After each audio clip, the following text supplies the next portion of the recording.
l'investissement rural, on a des écoles de boulangerie, on a des écoles de finance, on a des écoles de gestion de patrimoine, on a des écoles pour tout un tas de métiers, mais l'investissement rural, l'investissement forestier, comment acheter une forêt, il n'y a pas vraiment d'école. Euh, les gestionnaires forestiers connaissent ça, mais souvent sur des secteurs très précis.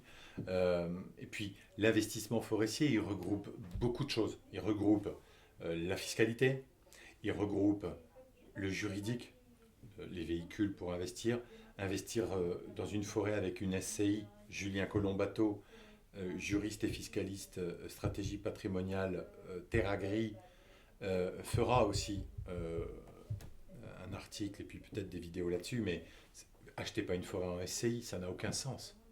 On a un véhicule qui est fait pour, ça s'appelle un groupement forestier. Vous nous appelez, on vous explique pourquoi. Voilà, il faut expliquer ça aux gens.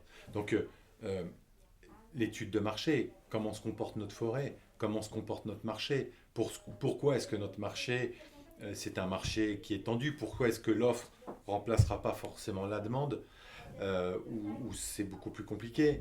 Euh, les techniques forestières d'évaluation, valeurs techniques, valeurs vénales, valeurs financières, euh, et, et, les techniques de négociation, les qualités de bois. Vous voyez, c'est vraiment un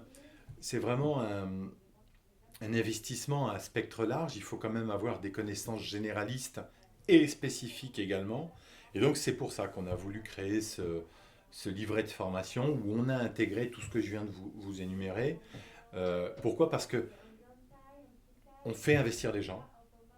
Ces gens, ils viennent nous voir parce qu'ils ont de l'argent à placer. Il y a quand même des sommes, des fois, qui sont quand même importantes. Et il ne faut pas dire n'importe quoi. Il ne faut pas faire investir dans n'importe quoi. Donc il faut avoir les connaissances nécessaires pour donner les bons conseils ou pour au moins aiguiller dans le sens, dans un sens ou dans un autre. Et donc voilà pourquoi on a voulu créer notre propre formation en interne, parce que c'est bien beau d'embaucher, c'est bien beau de recruter, et en plus vous avez vu, on a un territoire assez large, mais il faut absolument que les équipes soient formées, faut absolument que quand les gens viennent chez nous, ils reçoivent un savoir pour pouvoir le retransmettre derrière. Voilà. Puis c'est un métier de passion, donc on apprend très vite en plus.